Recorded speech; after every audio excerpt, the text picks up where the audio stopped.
और देन इसके बाद हम लार्ज और एक्सेल को चेक करेंगे।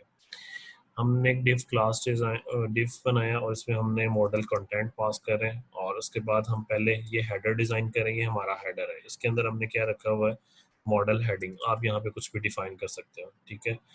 और देन हम इसमें डिज़ाइन कर रहे हैं मॉडल की बॉडी। इसमें हमने जस्ट एक डिव के अंदर टेक्स्ट पेस्ट कर दिया मॉडल बॉडी, और देन ये हमारा फुटर है जो मैंने आपको जैसे एक्सप्लेन किया था।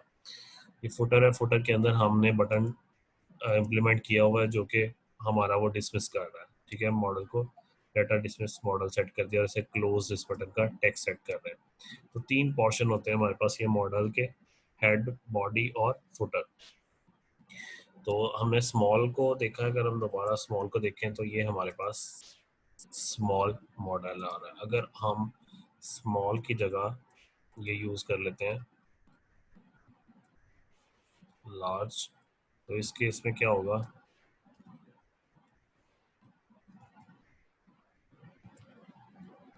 और मॉडल, तो ये हमारे पास इससे बिगर साइज आ गया। सिमिलरली हम इसका साइज जो है एक्सेल भी सेट कर सकते हैं। एक्सेल करने के लिए हम इसको कमेंट कर देते हैं और इसको अनकमेंट करके लार्ज को चेक कर लेते हैं।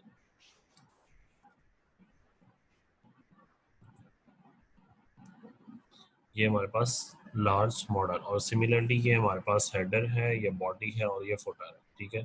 तो ये हमने क्रॉस इसका बटन यूज़ किया हुआ है, और इस तरह से हम इसका मॉडल जो है वो डिज़ाइन कर सकते हैं। सिमिलरली हमारे पास नेक्स्ट एक और एग्जांपल है मॉडल के लिए, और इसकी अगर हम आउटपुट देख लें तो ताकि ज़रा ज़्यादा क्लियर हो जाए कि वो इसी तरह से हम मॉडल यूज़ कर भाई रहे क्वेश्चन है मेरा। हैं। जी जी। ये अब जब पढ़ा रहे हैं एग्जाम या टेस्ट वगैरह कैसे आएगा? वेल ये जो हमारे कोर्सेज है, स्पेशली मेरे जो कोर्सेज होते हैं जिसमें मोबाइल एप्लीकेशन और वेब एप्लीकेशन वगैरह होता है, तो इसमें स्टूडेंट का ज़्यादा कंसर्न यही होता है कि एग्ज़ाम किस तरह से होगा। एक्चुअली में ये होते प्रैक्टिकल कोर्सेज हैं, तो इसमें थोड़ी सी डिफ़िकल्टी आती है स्टूडेंट को पेपर सॉल्व करते हुए, क्योंकि हमने प्रैक्टिकल वर्क करना होता है लेकिन एग्ज़ाम हमने रिटन देना होता है। तो उसमें आपको ये है कि आप इसकी जो क्लासेस हैं जो हम डिस्कस कर रहे हैं, ये आपकी प्रैक्टिस जब आप करोगे तो ये आपके माइंड में बैठ जाएंगी, आपकी फिंगर टिप्स पे आ जाएंगी अगर आप ज़्यादा अच्छी प्रैक्टिस करते हो। तो अगर आप ये क्लासेस वगैरह जो मतलब आपको स्पेसिफिक एक सिनेरियो दे दिया जाएगा, उसको आपने इम्प्लीमेंट करना होगा, तो उसमें यही क्लासेस वगैरह यूज़ हो रही होंगी। उनको यूज़ करते हुए आपने पूरा ये इसी तरह से कोड ही लिखना है पेपर में, अगर रिटर्न होता है। अगर मतलब ये लॉकडाउन ख़त्म हो जाता है और हमारा रिटर्न पेपर होता है, तो आपने इसी तरह से ये कोड वगैरह ही लिखना होगा पेपर में। लेकिन अगर नहीं होता तो फिर आपका प्रोजेक्ट होगा, और प्रोजेक्ट डेफिनेटली फिर आप कुछ भी मतलब क्लासेस फिर आपको इस तरह से याद करने की ज़रूरत नहीं पड़ेगी। तो पेपर आपने पेपर में इसी तरह से ये इन चीज़ें लिखनी होती हैं, और ये आपको प्रैक्टिस से याद हो जाती हैं। सर हम कोई भी एक जैसे कि ये है मश्क है, इसको हम प्रैक्टिकली कोड करके आप सर आप समझा दें तो ज़्यादा बेहतर होगा। मतलब क्या कहना चाह रहे हैं आप, पेपर के पॉइंट ऑफ व्यू से ये या? जो कोड जी पेपर पॉइंट में कि जो आप अपने कोड लिखा हुआ है जो आप स्क्रीन शेयर कर रहे हैं, जी। इसके आप वहाँ पे प्रैक्टिकली हमें वो करवा के क्लासेस और जो जो जो चीज़ें हैं वो हमें वैसे बता दें, ऐसे सर थोड़ा कि मुश्किल होता है मैं समझने में। मैं बताता हूँ कि अभी जो आप लोगों के सामने है, मतलब हम लोग चीज़ें पढ़ रहे हैं, ये एक्चुअली में सिंपल छोटे-छोटे टास्क हैं, जिनको आपने सम अप करके, समराइज़ करके मतलब अपने प्रोजेक्ट्स में इम्प्लीमेंट करना है। मेन फ़ोकस जो इस कोर्स का होगा वो प्रोजेक्ट करना ही होगा, कि आपकी हैंड्स ऑन प्रैक्टिस हो और आप उसमें इम्प्लीमेंट करके खुद से सीख सको, ठीक है? तो ये छोटे-छोटे सिंपल टास्क हैं, जिनको आप अपने प्रोजेक्ट जब डिज़ाइन कर रहे होगे, तो इनको यूज़ करते हुए आपने अपना प्रोजेक्ट बनाना है। जो थ्रू शुरू से हम पढ़ते आ रहे हैं। तो जो आप पेपर की बात कर रहे हो, पेपर जिस तरह का होगा या आपका क्विज़ वगैरह होगा, उस तरह का मैं आपको एक सैंपल आपके साथ शेयर कर दूँगा। अभी क्लास के बाद मैं आपके साथ शेयर कर दूँगा, तो आपको आइडिया हो जाएगा कि किस तरह सा आपका पेपर होगा, और आप यही चीज़ें हैं, यही कॉन्सेप्ट्स हैं जो आपके पेपर में यूज़ हो रहे होंगे। ठीक है? तो उस तरह का थैंक यू एक सर। सैंपल मैं शेयर कर दूँगा आपके साथ। जी, देन हमारे पास है मॉडल ही यूज़ कर रहे हैं, लेकिन ये हमारे पास फेडिंग मॉडल है कि हम ये फेड होके हमारे पास अपीयर होगा, मतलब फेड होता हुआ, स्लाइड होता हुआ हमारे पास ये शो होगा। इसमें क्या हमने यूज़ कर रहे हैं, मॉडल और देन फेड। आईडी हमने माय मॉडल दिया और क्लास मॉडल डायलॉग, और सिमिलरली मॉडल कंटेंट। और फिर हम इसका हेडर, फुटर, बॉडी और फुटर डिज़ाइन कर रहे हैं। हम हेडर डिज़ाइन कर रहे हैं, हेडर के अंदर से मॉडल हेडिंग, दे दिए, और इसके बाद हमने एक बटन जो क्लोज का बटन हमारे पास इसके साथ अपीयर हो रहा होता है, ठीक है, और वो क्रॉस का सिंबल हमारे पास इसके थ्रू आ रहा होता है। और देन इसके बाद हम बॉडी के अंदर हमने मॉडल बॉडी उसी तरह से टेक्स्ट लिख दिया है, और फिर फुटर है हमारे पास, इसमें मॉडल फुटर डिजाइन कर रहे हैं, ठीक है, जिसमें हमने एक बटन डिजाइन किया हुआ है क्लोज के नाम से। तो अगर हम इसको रन करके चेक करें, ठीक है, कि आपने देखा फेड होके स्लाइड होके ऊपर से नीचे आया। मैं दोबारा अगर इसको रन करूं, फेड होके स्लाइड होके आ रहा है। पहले जो था वो हमारे पास सिंपल उसी तरह से अपीयर हो जाता है, ठीक है, अगर पुराने वाला देखें तो हमारे पास उसी तरह से अपीयर हो जाता है सिंपल, और वो जो था वो फेड मॉडल हमारे पास अपीयर हो रहा है। तो नेक्स्ट हमारे पास जो है वो ब्रेड क्रम्स है। ब्रेड क्रम्स क्या होता है, वो एक्चुअली में आपका पाथ होता है किसी भी पेज पे, जिस पेज पे आप होते हैं, मतलब आप जिस थ्रू, मतलब डिफरेंट पेजेस के थ्रू आप किसी एक स्पेसिफिक पेज पे पहुंचे होते हैं, उसका पूरे का पूरा पाथ होता है जिसे हम ब्रेड क्रम्स कहते हैं। तो आपने डिफरेंट वेब पेजेस पे इम्प्लीमेंट किया हुआ देखा होगा, या आपने एलएमएस पे भी आपके इम्प्लीमेंटेड है, आपने उस पर भी देखा होगा।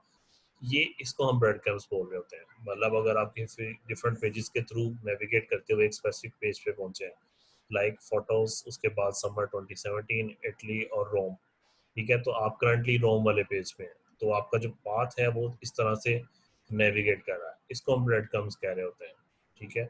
और ये ब्रेड क्रम्स हम किस तरह से इम्प्लीमेंट कर सकते हैं, तो इसी तरह से अनऑर्डर लिस्ट हमने ली है, इसमें हम ब्रेड क्रम्स की क्लास को कॉल किया है, ब्रेड क्रम्स आइटम्स, और ब्रेड क्रम्स आइटम्स के अंदर हमने ये सारा, और जो हमारे पास लास्ट है उसमें हमने एक्टिव पास कर दिया। एक्टिव पास करने से क्या होगा कि लास्ट वाला हमें एक्टिव नजर आ रहा है, मतलब ये करंटली ग्रे है, मतलब हम करंटली इस पेज पे हैं, बाकी सारे के सारे जो है इन पे हम नेविगेट कर सकते हैं, ये हमारे बैक पेजेस हैं जिनके थ्रू हम इस पेज पे पहुंचे हैं। तो ये एक पूरी हायरार्की होती है सर हमारे ब्रेड क्रम्ब पास। सिर्फ लोकेशन के लिए होती है? सॉरी। ये ब्रेड क्रम्ब में ये क्लास है, ये लोकेशन के लिए होती है बस? हाँ जी, एग्जैक्टली, मतलब लोकेशन के लिए होती है कि आप किस करंटली किस पेज पे हैं, और आपके जो प्रीवियस पेजेस हैं वो कौन से हैं, मतलब आपको एक पाथ या हायरार्की शो कर रही होती है। सर इन पे हम आइकॉन भी यूज कर सकते हैं? हाँ जी, आइकॉन्स भी यूज कर सकते हैं, वो आप इसको मॉडिफाई कर लोगे, मतलब ये टेक्स्ट की जगह, लाइक ये हमने फोटोज वगैरह यूज की हुई हैं, आप इनकी जगह पे इमेजेस यूज कर लोगे तो वो आइकॉन्स शो हो जाएंगे। देन हमारे पास है पॉप ओवर।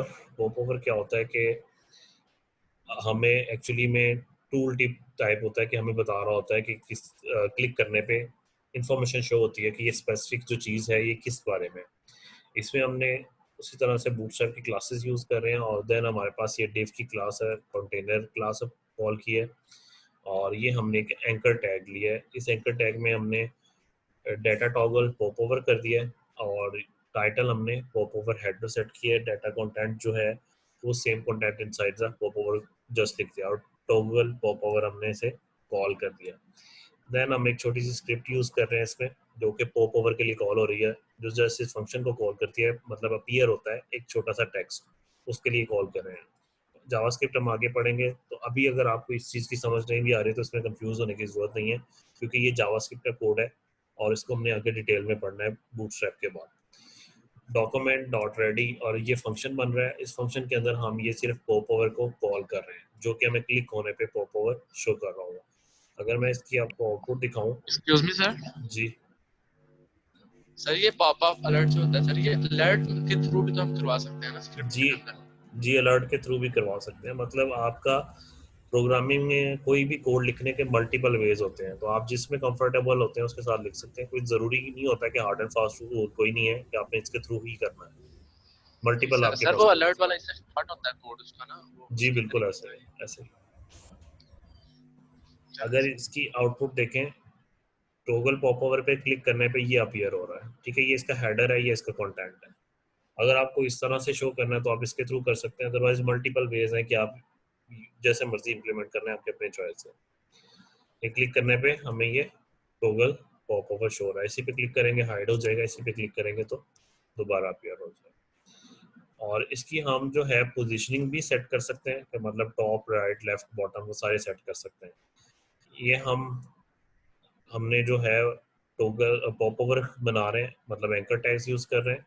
ये हमारे पास एंकर टैग्स हैं और इसमें डाटा टॉगल पॉप ओवर उसी तरह से कॉल कर रहे हैं, और लेकिन इसकी हम पोजीशन चेंज कर रहे हैं, data placement top, data placement bottom, data placement left और डाटा प्लेसमेंट राइट। बाकी डाटा कंटेंट हमारे पास उसी तरह से टॉप बॉटम लेफ्ट राइट इसमें अपीयर हो जाएगा। टॉप वाले में टॉप आ जाएगा, बॉटम वाले में बॉटम अपीयर हो जाएगा, लेफ्ट वाले में लेफ्ट अपीयर हो जाएगा। और ये उसी तरह से हमने पॉप ओवर का फंक्शन कॉल किया है जावास्क्रिप्ट का। अगर हम इस केस में आउटपुट देखें, टॉप पे क्लिक करने पे हमारे पास जो हेडर है वो टॉप पे आ रहा है, ठीक है। और अगर बॉटम पे क्लिक करते हैं तो हमारे पास जो पॉप ओवर है वो बॉटम पे आ रहा है। सिमिलरली लेफ्ट क्लिक करने पे लेफ्ट पे आएगा और राइट क्लिक करने पे राइट पे आएगा, ठीक है। चूंकि ये हमारे पास टॉगल है तो हमें क्लिक करने पे ये उसी तरह से हाइड भी हो जाएंगे, टॉप बॉटम लेफ्ट राइट, ठीक है। तो इसको हम पॉप ओवर कह रहे होते हैं। इसी तरह से हमारे पास एक टूल टिप भी होती है। अगर टूल टिप को पहले हम देख लें, फॉर्म वैलिडेशन, हाँ जी ये टूल टिप है, तो क्योंकि हम इसी को डिस्कस कर रहे हैं तो अगर टूल टिप को देख लें तो इसी तरह से हमारे पास ये टूल टिप होती है, सेम उसी तरह से फंक्शन है। एंकर टैग बनाया है, यहाँ पे हमने data toggle tool tip call कर दिया है और इसमें हम जो प्लेसमेंट है टॉप बॉटम लेफ्ट राइट उसी तरह से हमने इसमें भी सेट कर दिया, टॉप बॉटम लेफ्ट राइट। और इसमें टाइटल हमने जस्ट टेक्स्ट लिख दिया है और टॉप बॉटम लेफ्ट राइट। और इसमें हम जो जावास्क्रिप्ट का फंक्शन कॉल कर रहे हैं वो टूल टिप कॉल कर रहे हैं, डॉट टूल टिप। तो इस केस में हमारे पास जो टूल टिप है वो इस तरह से अपीयर होगी, ठीक है। हम उस पर क्लिक करते हैं या उस पर कर्सर करते हैं तो उस तरह से हमें ये अपीयर हो जाती है, लेफ्ट राइट,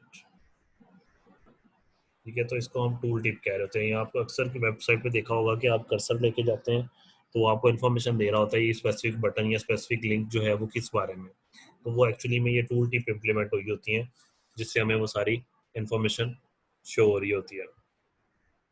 देन हम नेविगेशन भी डिज़ाइन कर सकते हैं बूटस्ट्रैप के थ्रू। एक सिंपल सी नेविगेशन हमने इस केस में डिज़ाइन की हुई है, नेविगेशन बार जिसे हम बोलते हैं।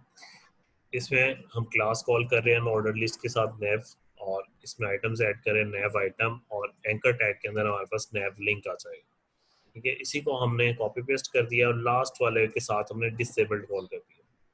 तो हमारे पास जो लास्ट आइटम होगी वो जो डिसेबल होगी, बाकी सारी उस तरह से नेविगेशन बन रही होगी। अगर हम इस केस में आउटपुट देखें तो ये हमारे पास नेविगेशन बार डिज़ाइन हो रही है एक सिंपल सी, जिसमें लास्ट वाला क्या है, डिसेबल है। ये भी डिफरेंट लिंक्स हैं और ये नेविगेशन बार डिज़ाइन हो रही है। फर्दर आप इसको जिस तरह से मर्जी मतलब हम इसे खूबसूरत अट्रैक्टिव बना सकते हैं। उसी नेविगेशन बार को हमने क्या किया है, वर्टिकल डिज़ाइन कर दिया है, ठीक है। फ्लेक्स कॉलम बना दिए हैं और ये हमने बाकी सारा उसी तरह से यूज़ हो रहा है। लास्ट वाला जो है डिसेबल है, नेव आइटम और नेव लिंक। अगर हम इसको इसके आउटपुट देखें तो ये वर्टिकल है हमारे पास, ठीक है। पहले वाली हमारे पास हॉरिजॉन्टल थी और अब जो है वर्टिकल। सिमिलरली टैब्स भी हम इसमें डिफाइन कर सकते हैं। अगर हम इसमें नेविगेशन बार की जगह नेव टैब्स कॉल कर देंगे, बाकी सेम कोड वही है, सेम कोड बाकी वही है। और इस केस में क्या है, नेव टैब्स और बाकी सारा कोड सेम। अगर हम इसमें इसके आउटपुट देखें तो ये हमारे पास टैब्स बन गई, ठीक है। ये लास्ट वाला डिसेबल। तो ये इस तरह की भी आपने नेविगेशन बार देखी होगी। मतलब माइक म्यूट करना प्लीज।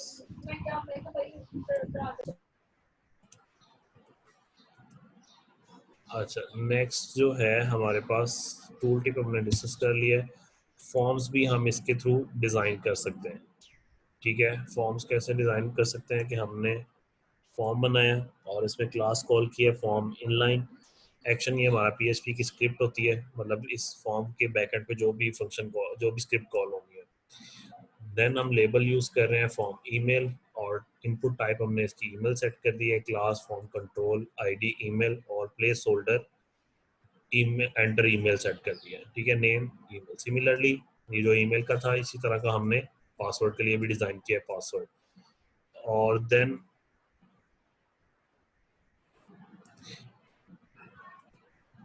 एंड देन हम ये फॉर्म चेक, और इसमें हम लेबल लगा रहे हैं फॉर्म चेक लेबल, और इसमें फॉर्म चेक इनपुट टाइप जो है चेक बॉक्स सेट कर दिया है, और रिमेंबर मी।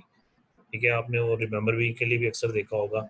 सिमिलरली हमने एक बटन बनाया है और इस बटन में हमने सेट किया है टाइप सबमिट, और बटन प्राइमरी सेट कर दिया। अगर हम इसकी आउटपुट देखें तो एक सिंपल सा फॉर्म डिज़ाइन हो रहा है इन लाइन, जो एक ही लाइन के अंदर है। ठीक है, ईमेल, पासवर्ड, और ये हिंट है हमारे पास। ठीक है, हिंट या हम इसे प्लेस होल्डर कहते हैं, और ये हमारे पास चेक बॉक्स है रिमेंबर मी के, देन हम सबमिट का बटन है। तो इसी तरह से हम वर्टिकल भी फॉर्म डिज़ाइन कर सकते हैं, जिसे हम स्टैक फॉर्म कहते हैं। इसमें हम ये क्लास बना रहे हैं और इसे हम स्टैक फॉर्म बोलते हैं। ये वर्टिकली होगा उस तरह से ईमेल, और ईमेल जो हमने पहले सारा लेबल और इनपुट का कोड लिखा है सेम उसी तरह से हमारे पास ये पासवर्ड के लिए भी है, ये डिव का दूसरा पोर्शन, और देन इसके बाद हमारे पास ये रिमेंबर मी के लिए पोर्शन है डिव का। इसमें फॉर्म चेक लेबल और फॉर्म इनपुट, और देन हमारे पास ये बटन का कोड। इस बटन के क्लिक होने पे मतलब इसने सबमिट होना है। अगर इसकी हम आउटपुट देखें तो ये इस तरह से हमारे पास स्टैक फॉर्म हो गया। पहले हॉरिजॉन्टल इन लाइन था, मतलब एक ही लाइन में अपीयर हो रहा था, इसको हमने स्टैक फॉर्म कर दिया जो कि वर्टिकली अपीयर हो गया। सिमिलरली हम थोड़े से चेक्स भी अप्लाई कर सकते हैं अपने इन फॉर्म्स पे, मतलब कुछ हद तक बूटस्ट्रैप के थ्रू हम इसकी वैलिडेशन अप्लाई कर सकते हैं, जो कि हमने यहाँ पे की हुई है। ये हम एक फॉर्म बनाया है और इस फॉर्म के अंदर ये हमारे पास एक डिव का पोर्शन है। लेबल ये यूज़र नेम है, इसकी टाइप हमने टेक्स्ट सेट की है, क्लास फॉर्म कंट्रोल है, आईडी जो यूज़र नेम है, और place holder enter user name, और नेम यूनेम सेट किया और ये रिक्वायर्ड किया हमने। ठीक है, कि ये फिल करना लाजमी है। सिमिलरली इसमें हमने वैलिड फीडबैक, अगर वैलिड होगा तो वो शो कर देगा वैलिड है, अदरवाइज क्या शो करेगा, please fill out this form. ये इसकी सिर्फ ये चेक कर रहा होगा कि यह एम्प्टी तो नहीं है। सिमिलरली ये हमने इसी तरह हमने पासवर्ड के लिए बनाया कि ये एम्प्टी तो नहीं छोड़ा, और ये वाला जो हमने चेक बॉक्स के लिए बनाया है ये एम्प्टी तो नहीं है। ये चूंकि हमने रिक्वायर्ड सेट किए हुए हैं तो ये फिल करना लाजमी है, और ये बूटस्ट्रैप के थ्रू ही इसकी वैलिडेशन हो रही होगी। ये बटन है हमारे पास सबमिट का। अगर हम इसकी आउटपुट देखें तो ये हमारे पास एम्प्टी है अभी करंटली, तो इस वजह से हमें एरर शो कर रहा है please fill out this form. ठीक है, और ये पासवर्ड के केस में भी यही कह रहा है और इस केस में भी यही कह रहा है। अगर हम इसको फिल कर देते हैं तो ये ग्रीन हो गया है, मतलब टिक आ गया है। ठीक है, अब ये वैलिड है, साथ में हमें वैलिड का मैसेज भी मिल रहा है। पासवर्ड अगर हम कुछ टाइप कर देते हैं तो पासवर्ड के केस में भी ये वैलिड हो गया, ग्रीन हो गया, और अगर इसे चेक कर देंगे तो ये भी वैलिड हो जाएगा। तो इस तरह से ये सिंपल सी थोड़ी सी वैलिडेशंस जो हैं हम बूटस्ट्रैप के थ्रू अप्लाई कर सकते हैं। ठीक है जी, तो ये हमारे पास कुछ बूटस्ट्रैप की क्लासेस हमने लास्ट सेशन में डिस्कस की थी, कुछ हमने इसमें डिस्कस कर रहे हैं, जिसमें हमारे पास डिफरेंट क्लासेस हैं जो टूल टिप्स के लिए हैं, ब्रेड क्रम्स के लिए हैं, और उसके अलावा पॉप ओवर के लिए हैं, फॉर्म्स के लिए हैं। ठीक है जी, और स्टैक वगैरह ये सारी हमने डिफरेंट क्लासेस हैं बूटस्ट्रैप की जिनको हमने डिस्कस किया है। ठीक है जी, क्लियर है? इसमें किसी की कोई क्वेश्चन या क्यूरी है तो आप पूछ सकते हो। और कहाँ से मिलेंगे जो आप हमें पढ़ा रहे हैं?